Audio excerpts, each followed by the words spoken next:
You're watching KTCA TV, Channel 2.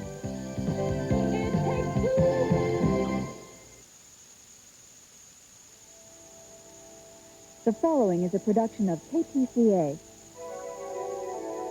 a Minnesota original.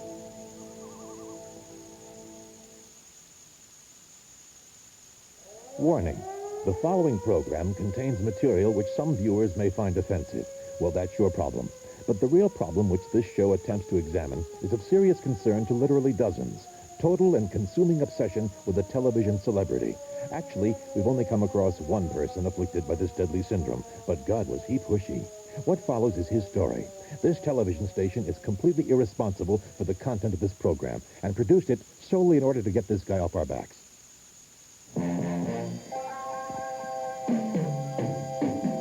Oh, Mary Tyler Moore? Oh, that woman could turn the world on with her legs. Smile. Who can turn the world on with her smile? You can have the town, why don't you take it?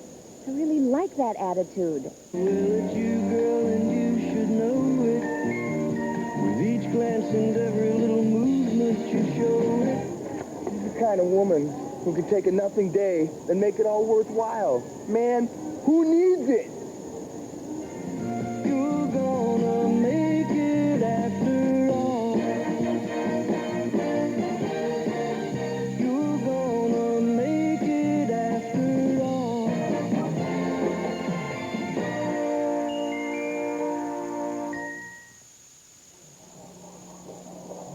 What's wrong, Mary? You seem upset. Mr. Grant, you took 3 servings of the veal.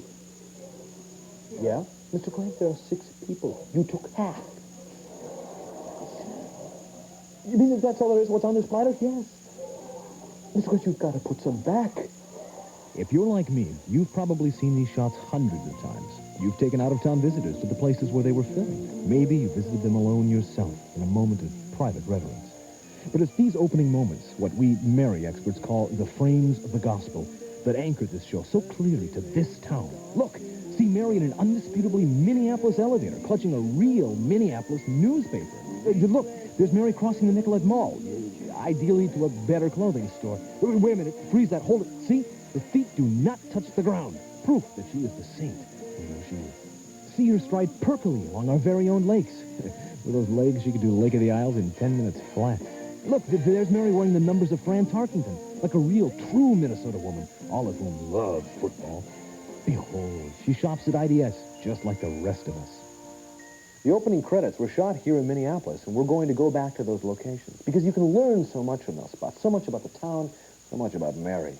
So, we're going to be going to the spot where she stood and tossed her hat. We're going to be going to the building where she worked, the house where she lived. And, if we're lucky, we're going to figure out the identity of that mystery woman who stood behind her, you know, with a foul look while Mary stood and threw her hat. I mean, what was that woman's problem?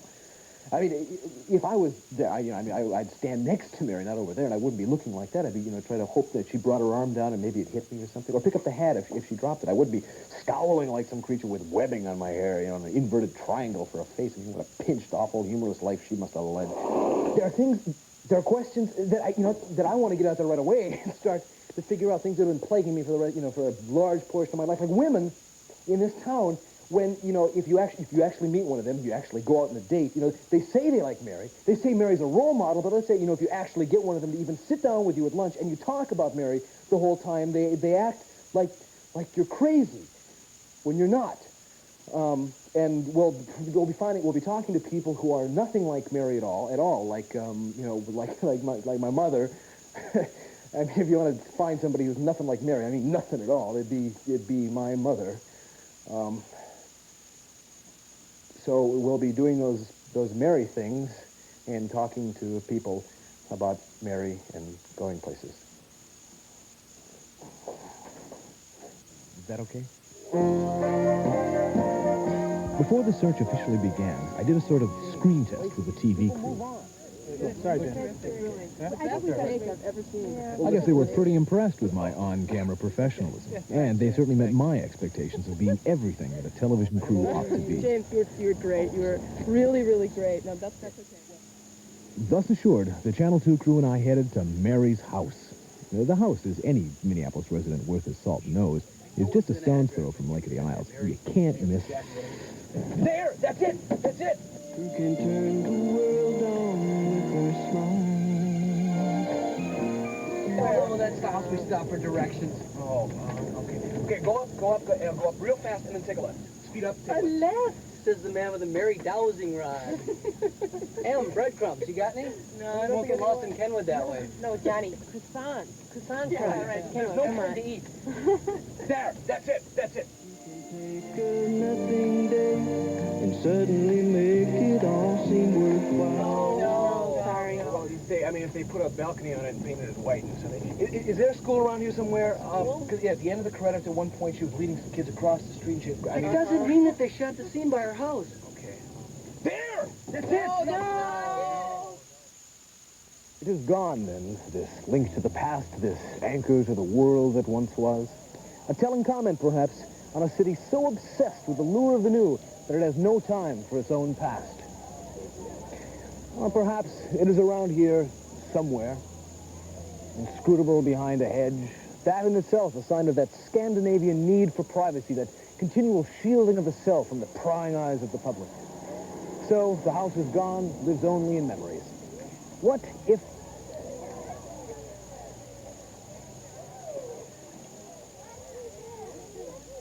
what if it were to suddenly reappear? Let's got it. Orange!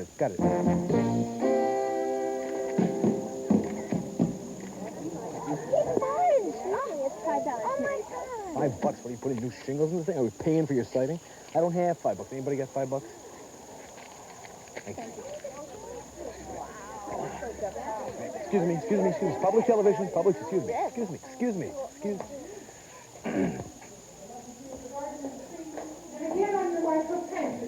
I love what they have done with this place.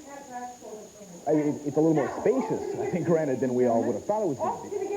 But the essential tidiness of Mary is here. The cleanliness, the Spartan decor, the certain lack of unnecessary accoutramental detail, I think, lends a certain era of clean merriness to it that you otherwise would not have gotten if there had not been... See, I think we got the place to ourselves. Somewhere around here is Mary's basement. We never saw the basement in the show. We're going to find it. We got to find out what was downstairs. If I can just find the door clearly marked, basement. Come on.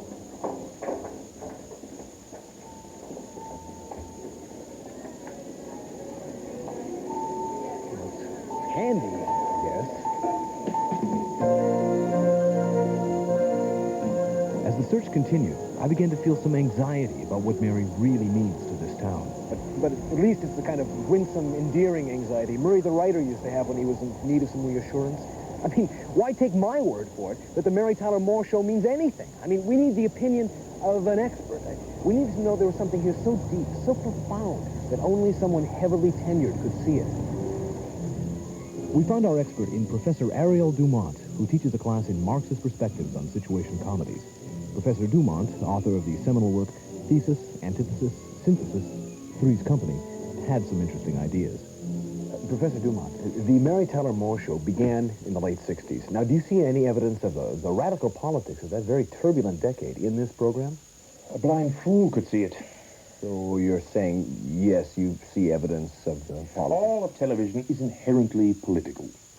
The case can be made, indeed, I make it in my book, that Hee-Haw was an attempt to choke the growing agrarian populist movement right in the cradle. But few are as obvious about it as MTM. Well, think of it as the ultimate capitalist parable. Lou, the boss, the patriarch, if you will, clearly management, but lovable. Ted, the worker, the common man, is a buffoon. Clearly, the message is, labor only survives by the grace of management. Well, what about Sue Ann, the happy homemaker? Sexual promiscuity is usually a metaphor in television for unregulated trading policies. We laugh at Sue Ann, we smile at trade with the fascists. It's all part of the same ethical matrix. What about Murray? Old, sweet Murr. Murray. Murray is Lenin. Look at the hairline. By casting a man with Lenin's hairline and making him a joke slinger, a sensitive little wet ball of wool, they take away the steam, the anger, the fascinating violence of Lenin. Not so obvious that it hardly bears mention. Well, finally, then, what would you have to say about Mary, about our mayor? The workers' paradise.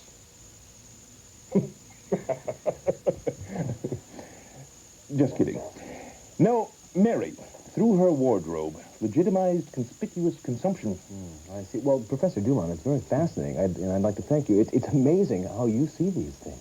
Well, if I didn't, no one else would.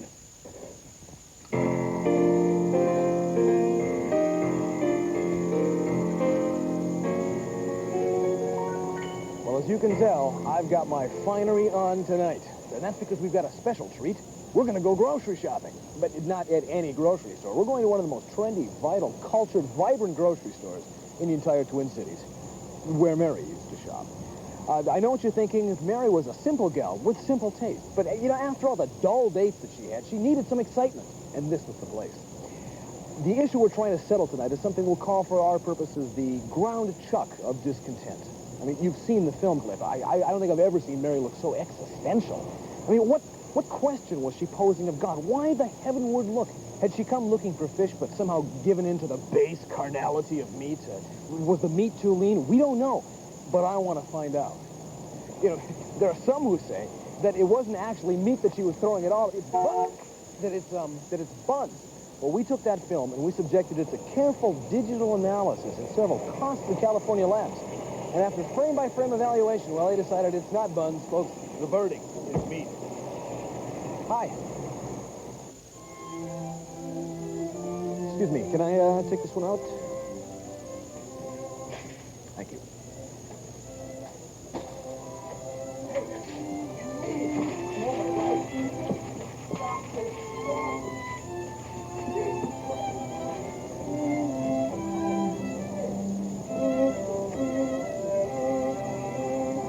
Mr. James Lileks.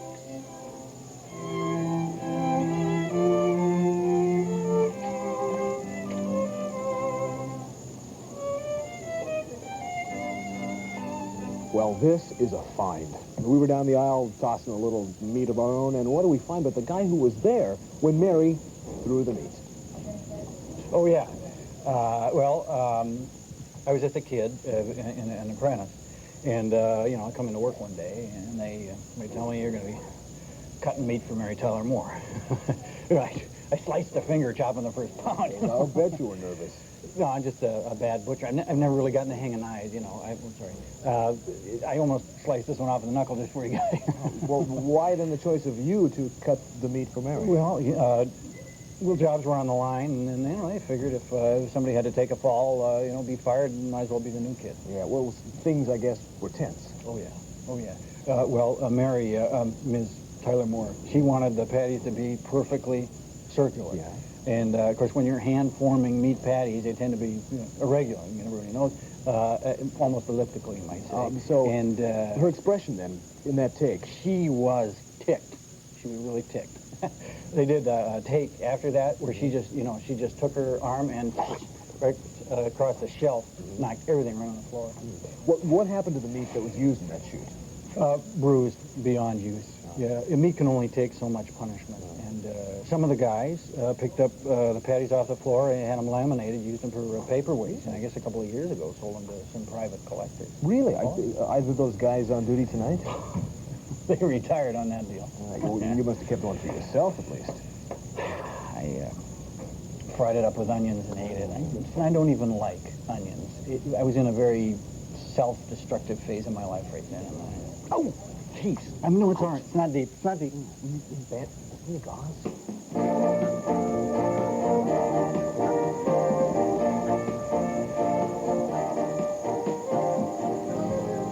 Well, we're at the building where Mary worked. And I imagine they've long since packed up and left. And they never really did get around to explaining exactly what a television station was doing in a downtown office building. But, well, maybe somewhere here they've got a plaque, a memorial to old WJM. Let's see what we've got.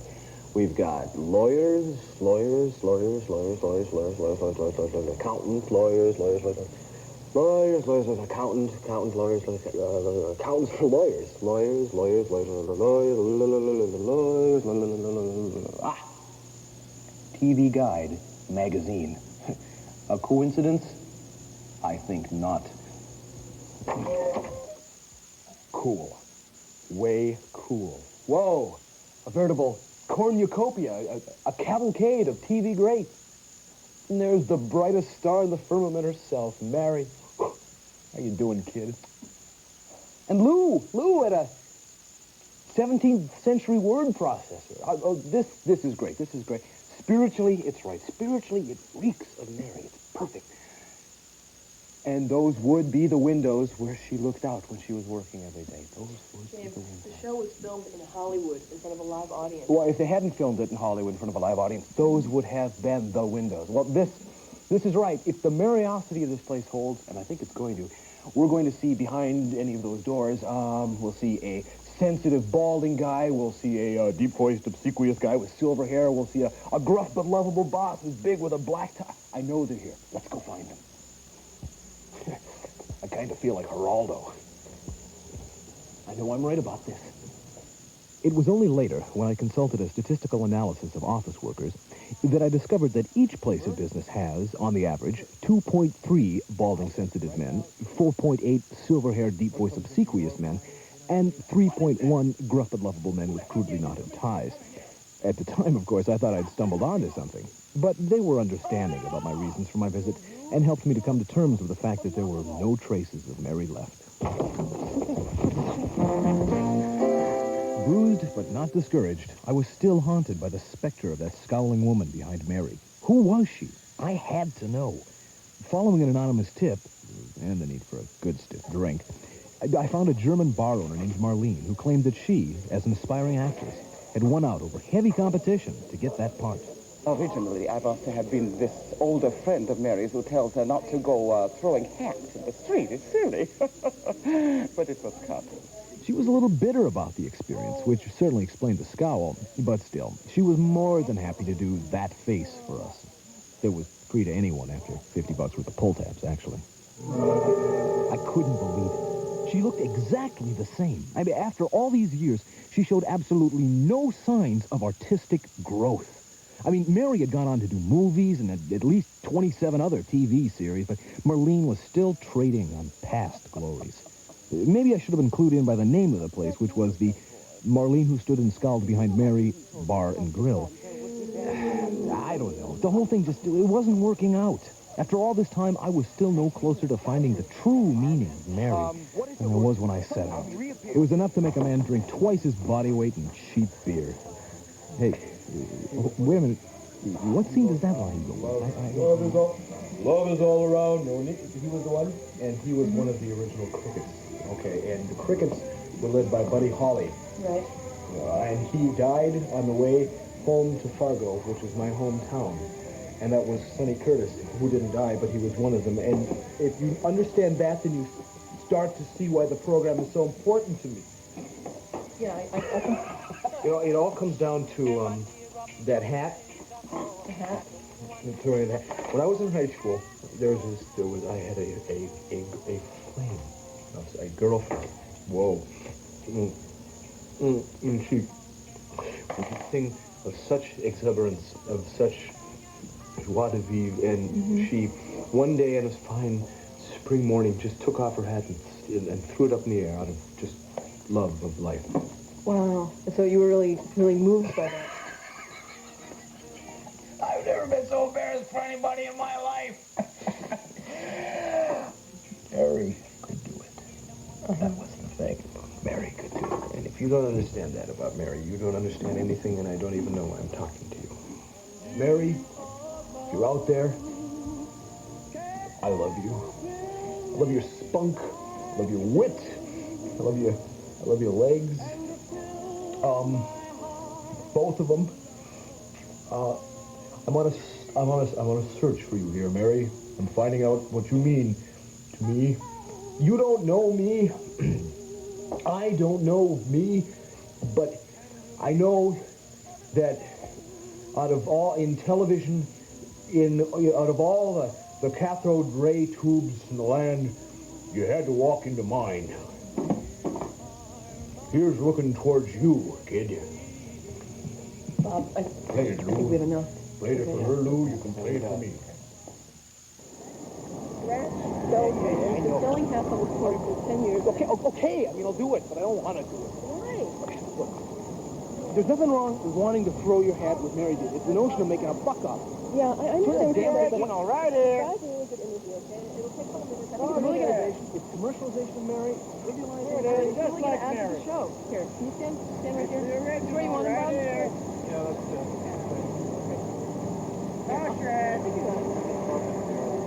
My hair look. You look great. Okay, just give it a try. I think it's gonna be good. Okay, tell me when.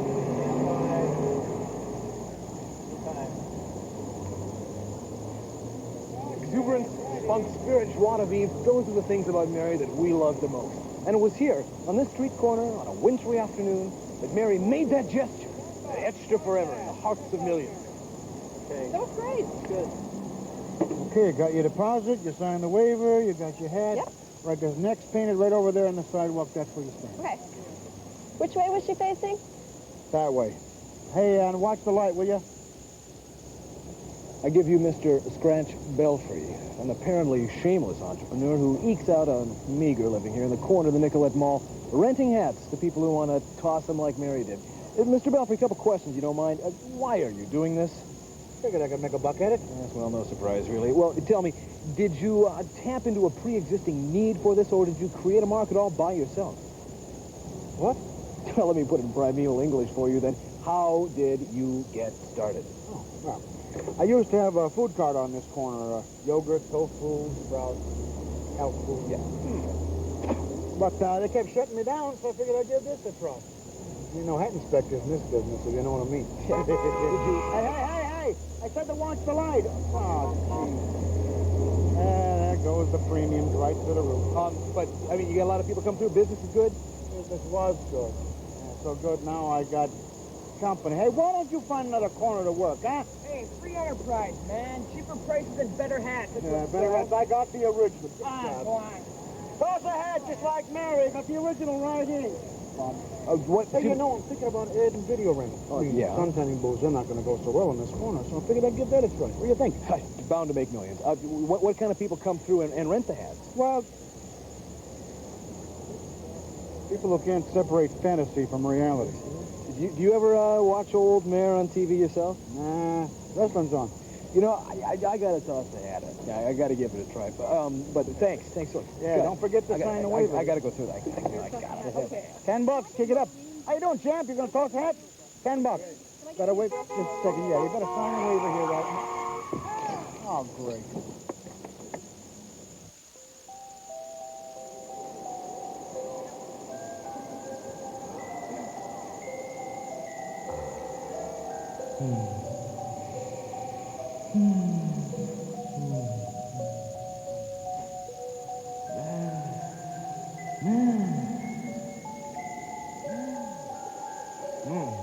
Mary.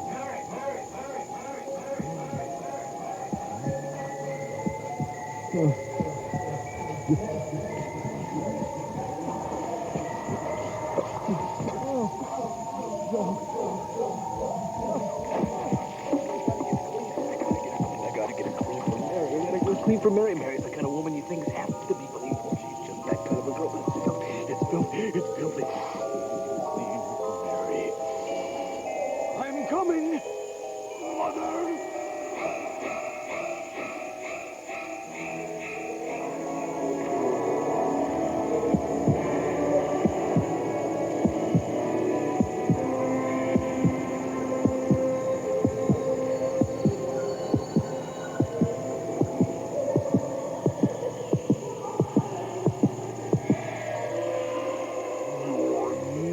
Gonna make it after all.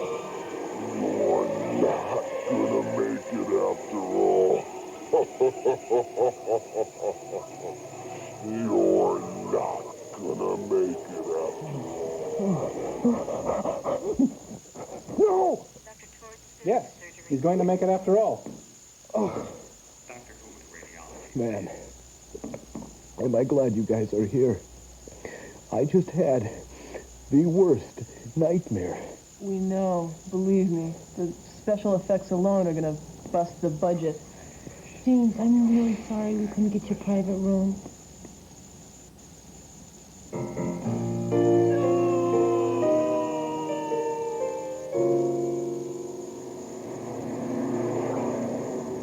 He's got to show up. The guy has to eat lunch. I mean, he works at either that building or this building. Oh, there he is, James. Great. We've been looking all over for you. What do you want? We need an ending for the show. You got an ending. You got everything you need. You got the house where she works, where she's through her media. You got Marlene. Marlene's the end of the credits. She's the end of the show. Yeah, I know, but at the Marlene scene, you just walk out of the bar. It hurts. I know, but we need a conclusion. Oh, you want the grand summing statement? Yeah. Okay, we went looking for Mary Tyler Moore, and I got hit by a car. How about that? That about sums it up.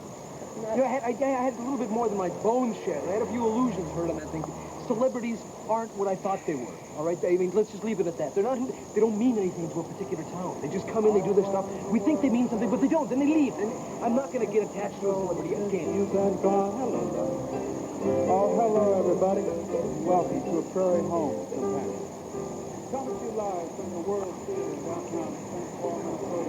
Every Saturday night From Mary to Gary. I mean, Perky's okay, but shy.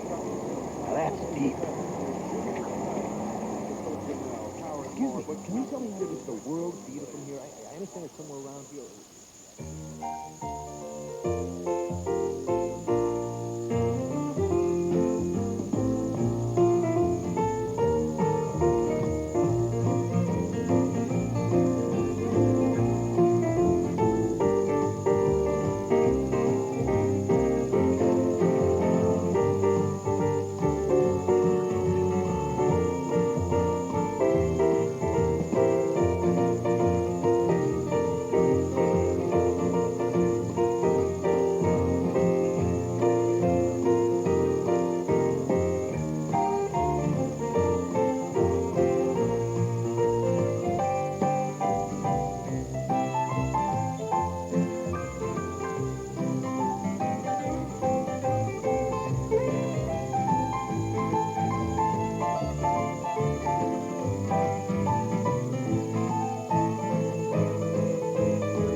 My Mary is a KTCA production, and we'd very much like to hear your comments. If you have comments, give us a call now at 229-1428. That's 229-1428. Or write us here at KTCA. And thanks from Channel 2. East of Krakatoa. Next time on the